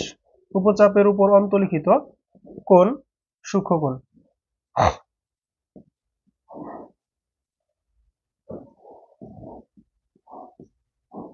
লেখছো এই দুইটা লিখে রাখবা সবাই, সুন্দর করে লিখে রাখো, সুন্দর করে লিখে রাখো, সুন্দর করে লিখে রাখো সবাই। উপচাপের উপর অন্তলিখিত কোণ স্থূলকোণ। উপচাপের উপরে মানে ছোট চাপের উপরে কোণ হবে বড়, ছোট চাপের উপরে কোণ হবে বড়। আমরা স্থূলকোণ মানে কি 90 ডিগ্রি থেকে বড়, তার মানে উপচাপের উপরে মানে ছোট চাপের উপরে, কোন চাপের উপরে ভাইয়া? ছোট চাপের উপরে, ছোট চাপের উপরে, ছোট চাপের উপরে কোণ হবে বড় মানে স্থূলকোণ। আর বড় চাপের উপরে মানে অধিচাপের উপরে, অধিচাপের উপরে অন্তলিখিত কোণ হবে সূক্ষ্মকোণ। অধিচাপের উপরে অন্তলিখিত কোণ হবে কি ভাইয়া? সূক্ষ্মকোণ। কথাটা ক্লিয়ার? এখন বলছে অর্ধবৃত্ত অপেক্ষায় ছোট চাপ, অর্ধবৃত্ত অপেক্ষায় ছোট চাপ মানে কি? উপচাপ। উপচাপে অন্তলিখিত কোণ, উপচাপে অন্তলিখিত কোণ কি ভাইয়া? উপচাপে অন্তলিখিত কোণ হবে আমাদের, না ওয়েট, উপচাপে অন্তলিখিত কোণ হবে কি ভাইয়া? উপচাপে অন্তলিখিত কোণ, এই দেখো লিখে দিচ্ছি, উপচাপে অন্তলিখিত কোণ হবে আমাদের স্থূলকোণ। ঘ নাম্বারটা। বৃত্তের উপচাপে অন্তলিখিত কোণ কত? স্থূলকোণ। বৃত্তের উপচাপে দেখো অর্ধবৃত্ত অপেক্ষায় ছোট চাপ, তার মানে উপচাপ, উপচাপের উপর অন্তলিখিত কোণ কি? স্থূলকোণ। এখানে একটা কথা বলতে পারে, অধিচাপের অধিচাপের অনুবন্ধী উপচাপের উপর, অধিচাপের কি বলছি? অধিচাপের অনুবন্ধী উপচাপের উপর, অধিচাপের অনুবন্ধী চাপের উপর, উপচাপ বলবে না তখন আর, অধিচাপের অনুবন্ধী চাপের উপরে, অধিচাপের অনুবন্ধী চাপের উপরে। কথাটা ভালো করে বুঝছো? উপচাপ মানে অধিচাপ, অধিচাপ তার অনুবন্ধী চাপের উপরে, তার অনুবন্ধী মানে উপচাপ। অধিচাপের অনুবন্ধী মানে কি উপচাপ, উপচাপের অনুবন্ধী মানে কি অধিচাপ। ক্লিয়ার? তারপরে আসো দেখি আমরা তারপরে কোশ্চেন কি বলছে। কোন বৃত্তের উপচাপে অন্তর্লিখিত কোণ কিরূপ? উপচাপে ভাই, উপচাপে অন্তর্লিখিত কোণ কিরূপ? উপচাপে অন্তর্লিখিত কোণ কিরকম হবে? উপচাপে অন্তর্লিখিত কোণ হবে আমাদের সূক্ষ্মকোণ। কি কোণ ভাইয়া? সূক্ষ্মকোণ। তো এখানে আরেকটা বিষয় লিখে রাখো, এখানে আরেকটা বিষয় লিখে রাখো, স্থূলকোণ তো হবে, এই কোণের পরিমাণটাও লিখে রাখো, কত থেকে কত হবে, কারণ কোণের পরিমাণ দিয়ে দিল এই চারটে অপশনের মধ্যে। ধরো এখানে দিল আমাদের 120, 130, 120, 150, এখানে দিল 90, এই 90 থেকে কম দিবে 80। তার মানে অধিচাপ যেহেতু বলছে, তার মানে 90 থেকে ছোট হবে। তার মানে এই স্থূলকোণ কত থেকে আমাদের আমরা লিখবো 90 থেকে বড়। 90 থেকে বড় মানে এখানে যে কোণটা থাকবে থিটা, বা থিটার মানটা লিখবো, এখানে যে থিটা হবে কি হবে 90 থেকে বড়, এবং 180 থেকে ছোট। 180 থেকে কি হবে? ছোট হবে, দেখা যায় না? আর সূক্ষ্মকোণ কত হবে? 0 ডিগ্রি থেকে, 0 ডিগ্রি থেকে বড়, বা 0 ডিগ্রি, হ্যাঁ 0 ডিগ্রি থেকে বড়, বা সমান 90 ডিগ্রি থেকে, 90 ডিগ্রি থেকে ছোট হতে হবে। 90 ডিগ্রি থেকে কি হবে? 90 ডিগ্রি থেকে ছোট হবে। 90 ডিগ্রি থেকে ছোট হবে। 90 ডিগ্রি থেকে কি হবে ভাইয়া? ছোট হবে। ক্লিয়ার? 90 ডিগ্রি থেকে ছোট হবে, এই জিনিসটাও লিখে রাখো। তারপরে আসো, তারপরে আসো ও নিচে একটা ছিল, বৃত্তের উপচাপের অনুবন্ধী চাপে অন্তর্লিখিত কোণের পরিমাণ। বৃত্তের উপচাপে অনুবন্ধী চাপ, বৃত্তের উপচাপের অনুবন্ধী চাপ, তার মানে উপচাপের অনুবন্ধী মানে কি উপচাপ, ও অধিচাপের অনুবন্ধী মানে কি উপচাপ, অধিচাপের অনুবন্ধী মানে উপচাপ। উপচাপের কোণগুলো কিরকম হয়? স্থূলকোণ। তার মানে এই উপচাপ অধিচাপ নিয়ে দেখবা যে কতগুলা ম্যাথ আছে, তুমি যদি টেস্ট পেপারে একবার খুলে দেখতে পারো তাহলে দেখবা যে কতগুলা ম্যাথ আছে, তুমি মানে চিন্তা করতে পারো না ভাই এত ম্যাথ আসছে এটা থেকে, হ্যাঁ এত ম্যাথ আসে, তার মানে এটা থেকে ম্যাথ বেশি আসে। কোন বৃত্তের একই চাপের উপরে বৃত্তস্থ কোণ ও কেন্দ্রস্থ কোণের মান যথাক্রমে। এখন আসো আরেকটা টপিকে আমরা চলে যাই, আরেকটা টপিকে আমরা চলে যাই। আরেকটা টপিকে যখন আমরা চলে যাব তো এটা বুঝতে পারলাম। আরেকটা টপিক, কেন্দ্রস্থ কোণ বৃত্তস্থ কোণ। টপিকটার নাম কি ভাইয়া? কেন্দ্রস্থ কোণ বৃত্তস্থ কোণ। দেখো এটা আমরা কেন্দ্র নিলাম, আমরা এখানে একটা নেই, এইভাবে নেই, এ বি নিলাম, ধরো এখানে আমরা একটা বিন্দু নেই সি। দেখো আমাদের এরকম একটা চিত্র ছিল, আমাদের এরকম চিত্র ছিল না? আমাদের এরকম চিত্র ছিল, আমরা এদিকেও নিয়ে নেই, এদিকেও চিত্রটা আঁকায় নেই, এদিকেও চিত্রটা আঁকায় নিলাম। বলছে কোন বৃত্তের একই চাপের উপরে বৃত্তস্থ কোণ কেন্দ্রস্থ কোণ, আমরা চিত্রটাকে ভালো করে বুঝবো। টপিকটার নাম কি ভাইয়া? টপিকটার নাম হলো আমাদের কেন্দ্রস্থ কোণ বৃত্তস্থ কোণ। কেন্দ্রস্থ কোণ বৃত্তস্থ কোণ চিনতে হবে, জানতে হবে, সে অনুযায়ী আমাদের ম্যাথ করতে হবে। টপিকটা হলো মানে কেন্দ্রস্থ কোণ বৃত্তস্থ কোণ। এর আগেরটা ছিল আমাদের কি অধিচাপ উপচাপ। টপিক ভাগ করে নাও, একদম টপিক ভাগ করে দাও। দেখো তারপর আমরা বলছিলাম যে এইখানে দেখো এই যে কেন্দ্রস্থ কোণটা পাইছো, এই কেন্দ্রস্থটা কোণটা মূলত আসতেছে আমাদের এই চাপের জন্য। আর এই চাপের উপরে এই যে চাপ, এই যে চাপ, এই চাপের উপরে দেখো আমাদের এই যে চাপটা পাইতেছো, চাপের উপরে আমাদের কেন্দ্রস্থ কোণ কোনটা? এই চাপের উপরে কেন্দ্রস্থ কোণ কোনটা আমাদের? এই চাপের উপরে কেন্দ্রস্থ কোণ আমাদের এইটা, এই যে এই চাপের উপরে, এই চাপের উপরে কেন্দ্রস্থ কোণ, এই চাপের উপরে কেন্দ্রস্থ কোণ কোনটা ভাইয়া? এইটা। আর এই চাপের উপরে বৃত্তস্থ কোণ কোনটা? এইটা। এই চাপের উপরে বৃত্তস্থ কোণ কোনটা ভাইয়া? এইটা। দেখো দেখো ভালো করে বুঝো, এই যে বৃত্তস্থ কোণ এটা কোন চাপের উপরে আইসা পড়ছে? এ বি চাপের উপরে ছিল কিন্তু কোনটা, কিন্তু কোন জায়গায় পড়ছে হলো আমাদের অধি চাপের উপর, তার মানে 90 ডিগ্রি থেকে ছোট কোণ।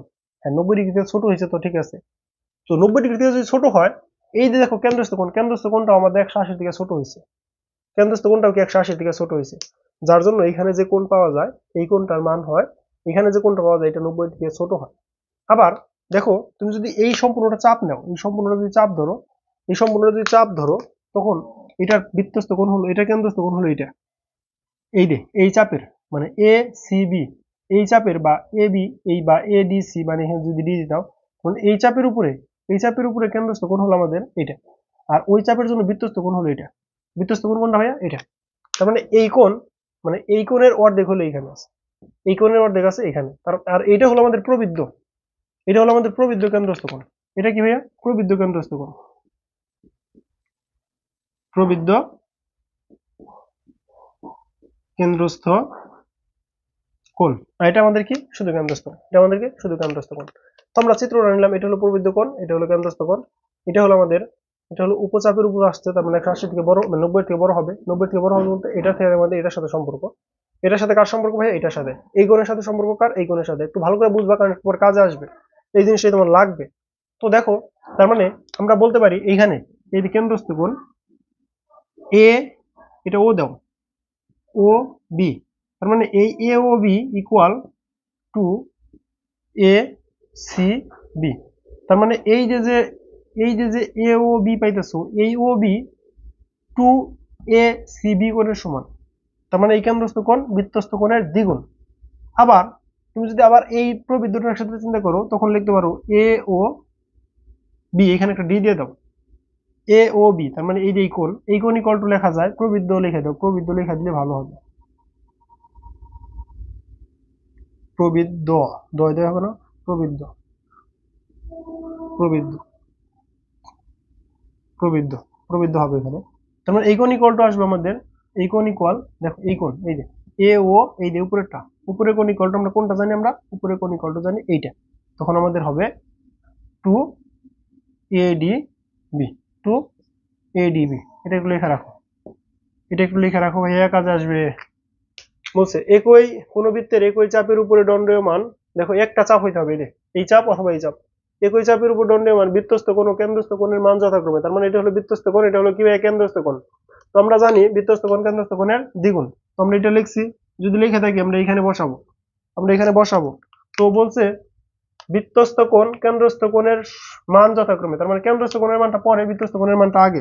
তার মানে তুমি এখানে মানগুলো বসাও, এখানে 2 ইন্টু কত আছে ভাইয়া, এখানে 2y প্লাস 10 ইকুয়াল টু কত ভাইয়া, ইকুয়াল টু y প্লাস 111। তার মানে তুমি যদি এটার সাথে গুণ করো, তার মানে y প্লাস 111 এটার সাথে গুণ করলে ইকুয়াল 4y প্লাস 10 দুগুণে 20। তার মানে তুমি এইখানে 4y আছে, 4y মাইনাস y, এই ওয়াইটাকে ওই সাইডে পাঠিয়ে দিছি, ওইটাকে সাইডে পাঠিয়ে দিলে 20টাকে এই সাইডে নিয়ে আসো, এটা কই সাইডে পাঠিয়েছি, এটা কই সাইডে নিয়ে আসো। তার মানে আমরা লিখতে পারি 110 মাইনাস 20, তাহলে এখানে 3y ইকুয়াল টু আসতেছে কত, 90।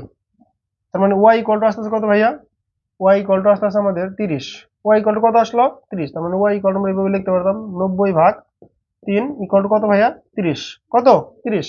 তার মানে y এর মান কত হয়েছে ভাইয়া, 30 হলে y এর মান কত, মানে y এর মান কোন ধরনের কোণ, y কোন ধরনের কোণ এটাও বলতে পারে, তখন আমরা বলবো হলো সূক্ষ্মকোণ, y হলো সূক্ষ্মকোণ, y কি সূক্ষ্মকোণ, এটাও বলতে পারি আমরা, y কি ভাইয়া সূক্ষ্মকোণ।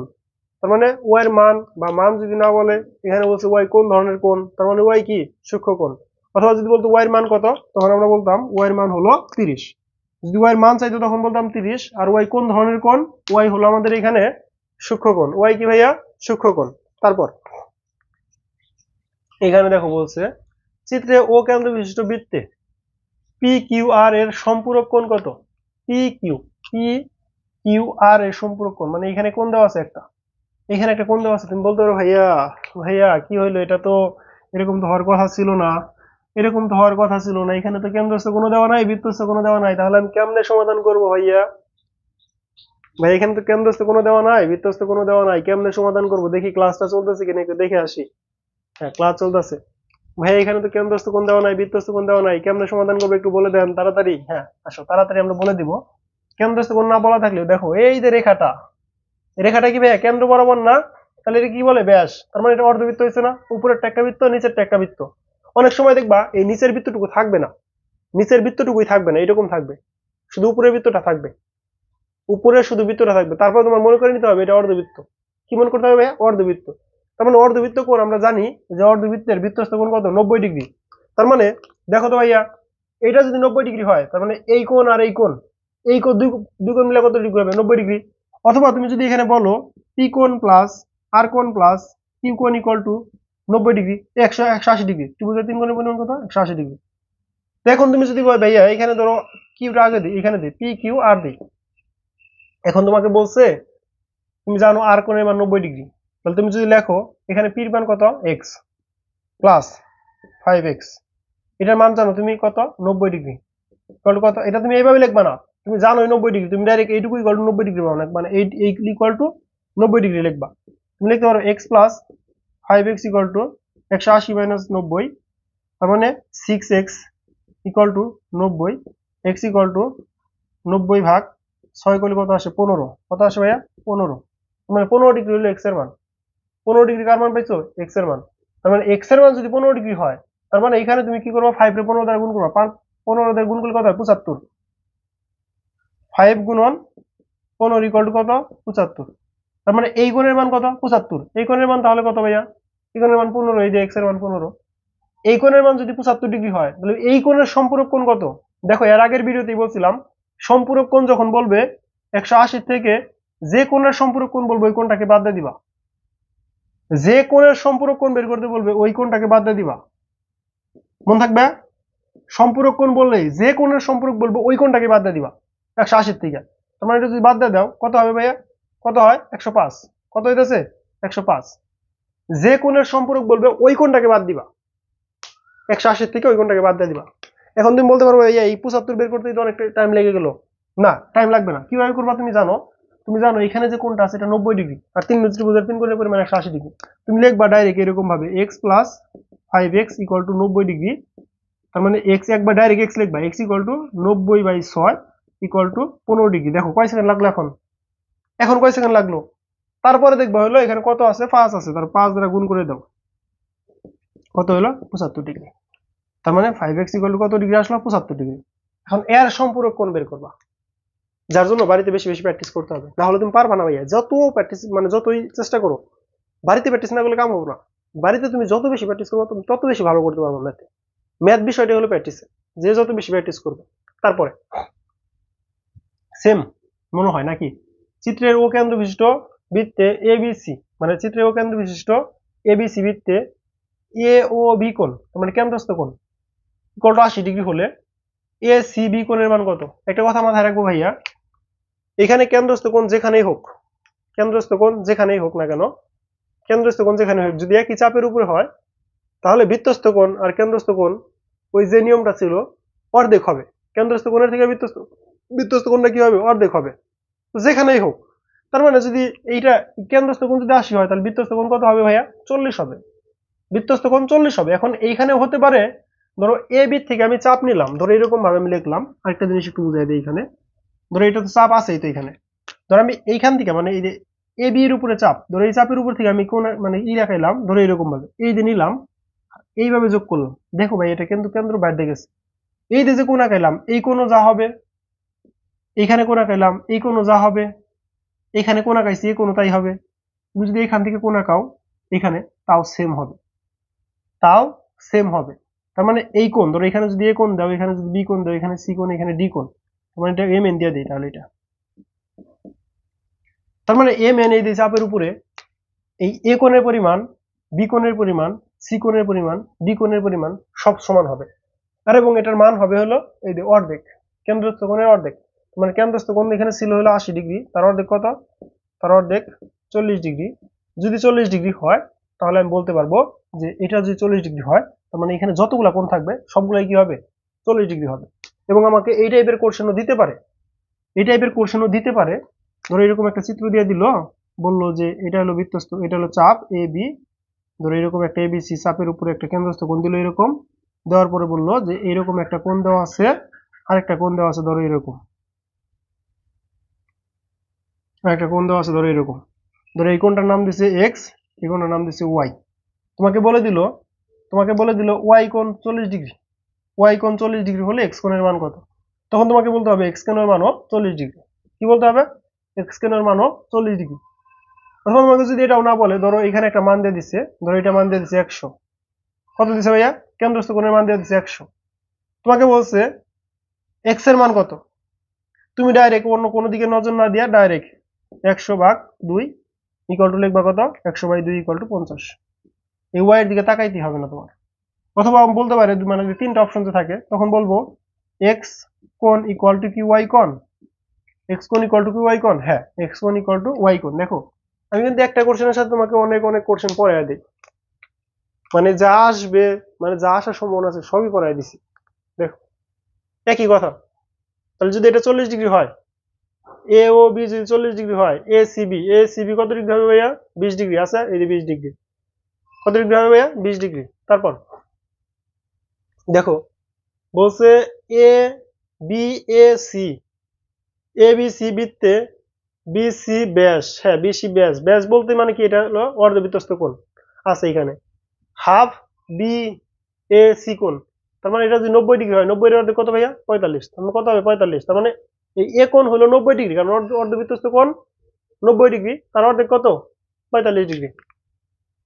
সেম ওইটার মধ্যে ওই যে এ বি এ সি দিছিল, জাস্ট এর মধ্যে এ কোণ দিছে, একই কথা, 45 ডিগ্রি। 45 ডিগ্রি কোথায়? 45 ডিগ্রি। তারপরে দেখো ওই যে ম্যাথগুলো পড়লাম একটু আগে যে ম্যাথগুলো পড়লাম প্রথমেই, সেম ম্যাথগুলো আসছে এখানে। আমার আরেকটা ম্যাথ দিতে পারে, এই যে এখানে কোন আঁকাই দিয়ে বলবে এই কোণের পরিমাণ কত, ঠিক আছে? তো আমরা এটা আগে আঁকাই, যেহেতু এটা পাইছি। তো আঁকাইতে পারবো না ভাই এখন আর। এটা কি কেন্দ্রস্থ কোণ, এটা কি ভাইয়া? বৃত্তস্থ কোণ। তুমি জানো কি কেন্দ্রস্থ কোণের থেকে বৃত্তস্থ কোণ হবে দ্বিগুণ। তুমি লিখতে পারো তাহলে এরকম X plus B equal to 2x লিখতে পারো, তাই লিখতে পারো না? এখানে যে কোণ আছে এই কোণটা হবে তার দ্বিগুণ, এখানে যে কোণ আছে মানে এখানে যে কোণ আছে এই কোণের দ্বিগুণ কোণ হবে এটার সমান। কারণ আমরা জানি কেন্দ্রস্থ কোণ বৃত্তস্থ কোণের দ্বিগুণ, মানে বৃত্তস্থ কোণ x, তার দ্বিগুণ হবে কি? সমান। তার মানে কেন্দ্রস্থ কোণ বৃত্তস্থ কোণের দ্বিগুণ, বৃত্তস্থ কোণ কত? x, তার দ্বিগুণ। এটা লিখলাম। তারপরে আমরা লিখতে পারি 20 2x, এই যে 2x ছিল মাইনাস x, তার মানে x ইকুয়াল টু কত আসতেছে ভাইয়া? x ইকুয়াল টু আসতেছে 20। x ইকুয়াল টু কত? 20। এই যে x ইকুয়াল টু কত? 20। কত আসলো ভাইয়া? x equal to 20। এটা হলো কেন্দ্রস্থ কোণ, এটা হলো বৃত্তস্থ কোণ। আমরা সেম ভাবে লিখবো। এই যে আমরা তো মূলত এটা আসতো এরকম, যদি আমরা ওইরকম অন্যভাবে লিখতাম তাহলে হাফ গুণ করে দিতাম। আমরা হাফ গুণ করবো না, আমরা যেভাবে সুবিধা হয় এটা করবো। 20 ডিগ্রি আছে না? আসছে। কি করছি আবার একটু ভালো করে দেখা দিই, তোমাদের একবার দেখলে অনেকের একটু সমস্যা থেকে যায়, যার জন্য। এক্স প্লাস 20, এটা হলো কেন্দ্রস্থ কোণ। তুমি জানো কেন্দ্রস্থ কোণ বৃত্তস্থ কোণ যা হবে, বৃত্তস্থ কোণ কত? এক্স, তার দ্বিগুণ। বৃত্তস্থ কোণ যা তার দ্বিগুণ হবে, তার সাথে দুই গুণ করে দিলাম, কেন্দ্রস্থ কোণের সমান হলো। তার মানে এক্সটা ছিল এই সাইডে যোগ আকার, ওই সাইডে কি হয়েছে? বিয়োগ হয়েছে। দুইটা এক্স থেকে একটা এক্স চলে গেলে কি থাকবে? এক্স থাকবে। এক্স ইকুয়াল কত? 20। তারপর তারপর তারপর মেবি শেষ আরেকটা, এটাই শেষ মেবি। দেখো ও কেন্দ্র বিশিষ্ট বৃত্তে পি ও আর কোণটি, পি ও আর কই ক, পি ও আর, পি ও আর কোণটি পি এস আর চাপের উপরে দণ্ডীয়মান। দেখো এই তোমাকে যে বলছিলাম যে ভাই এই দণ্ডীয়মানটা শিখতে হবে, কোথায় দণ্ডীয়মান এটা ভালো করে শিখতে হবে, বলছিলাম না? দেখো আমি যা শিখাই বা যাই পড়াইতেছি ভাই এগুলো আসবে, এখন না পাও পরে পাবা, যার জন্য এগুলো প্রত্যেকটা জিনিসই শিখতে হবে। এই যে এখানে চাপ এ, এখানে দাও বি, এখানে দাও কেন্দ্র। এই যে এটা যদি চাপ হয় এই চাপের উপরে, এই চাপের উপরে, এই চাপের উপরে কেন্দ্রস্থ কোণ কোথায় ভাইয়া? এইখানে। চাপের উপরে কেন্দ্রস্থ কোণ কোথায়? এইটা। কেন্দ্রস্থ কোণ এটা, বৃত্তস্থ কোণ এটা। বৃত্তস্থ কোণ কোনটা? এইটা। বৃত্তস্থ কোণ এটা। মনে থাকবে? তাহলে বলছে ও কেন্দ্র বিশিষ্ট পি ও আর, এই যে এটা যদি পি হয়, ও আর কোণটি পি এস আর চাপের উপরে দণ্ডায়মান। হ্যাঁ চাপের উপরে কি? দণ্ডায়মান। তারপরে এখানে যদি প্রবৃদ্ধ বলতো তাই কিন্তু আর হইতো না। প্রবৃদ্ধ বললে কিন্তু উল্টে গেত, প্রবৃদ্ধ বলতে উপরেরটা বোঝাইতো, তখন কিন্তু আর হইতো না।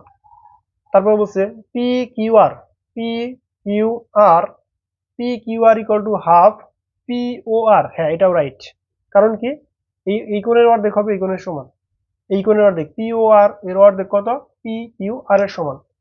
তারপরে কি P Q R, P Q R plus P S R equal to 90 degree না, বৃত্তে অন্তর্লিখিত চতুর্ভুজের বিপরীত কোণ দ্বয়ের সমষ্টি 180 ডিগ্রি। এই টপিকটা আমরা আগামী ক্লাসে আলোচনা করব। বৃত্তান্ত থেকে দুইটা ক্লাস নিব, একটা ক্লাস অনেক বড় হয়ে গেল, আগামী ক্লাস আমরা এই টপিকটা নিয়ে আলোচনা করব। তো আমরা আজকে 8.1 এবং 8.2 নিয়ে শুধু আলোচনা করলাম, 8.3 এবং 8.4 নিয়ে আমরা পরে আলোচনা করবো, 8.3 8.4 8.5, ঠিক আছে? ওই টপিকগুলো নিয়ে আমরা পরে আলোচনা করবো। দেখো তার মানে আমাদের এখানে কি আসতেছে? পি এস আর, এই দুইটা এই কোণ আর এই কোণের পরিমাণ হবে 180 ডিগ্রি, তার মানে 1 2 রাইট, ক নাম্বারটা রাইট। তারপর বলছে এটা, হ্যাঁ দেখো এটাই অঙ্ক। ও কেন্দ্র, ও বৃত্তের কেন্দ্র জিই, জিই হলো 10 সেমি, এই যে ও ত্রিভুজ হলো 10 সেমি, জিডি জিডি হলো 4 semi. Half E F G, half E F G কোণের পরিমাণ কত? দেখো এই রেখাটার উপর এই রেখাটা এসে লম্ব পড়ছে, এই রেখাটার উপর এই রেখাটা কি লম্ব। আমরা জানি একটা রেখার উপর একটা রেখা লম্ব আসলে ওইটার মান কত হয়? 90 ডিগ্রি। তার মানে 90 ডিগ্রি অর্ধেক কত ভাইয়া? 45 ডিগ্রি। তার মানে এটার আনসার কত হবে? 45 ডিগ্রি। তো আজকের মতো আমরা এখানেই শেষ করব, কারণ ক্লাসটা খুব বেশি বড় করা যাবে না, 2 ঘন্টা বা 1.5 ঘন্টা ক্লাস করা যাবে না। তারপরে মনে হয় 1 ঘন্টার উপর হয়ে গেছে। যাই হোক, যে কয় মিনিটই হোক, তোমরা মনোযোগ সহকারে ক্লাসটা করছো। যদি মনোযোগ সহকারে ক্লাসটা শেষ করে থাকো, আবার একবার ডান লিখবা যে ভাইয়া 11তম ক্লাস ডান, 11তম ক্লাস ডান। তো আশা করি তোমরা ক্লাসটা বুঝতে পারছো। যদি না বুঝতে পারো, অবশ্যই কোনটা বুঝতে পারো না একটু কমেন্টে জানিয়ে রাখবা। এবং পরবর্তী ক্লাস খুব শীঘ্রই আপলোড হয়ে যাবে। তোমরা যদি রেগুলার ক্লাস করো, নোট জমা দাও ফেসবুক গ্রুপে, তাহলে আমাদের ক্লাসগুলো রেগুলার আপলোড হবে। সকলে ভালো থেকো, সুস্থ থেকো। পরবর্তী ক্লাস তোমাদের সাথে আবার দেখা হবে। আসসালামু আলাইকুম।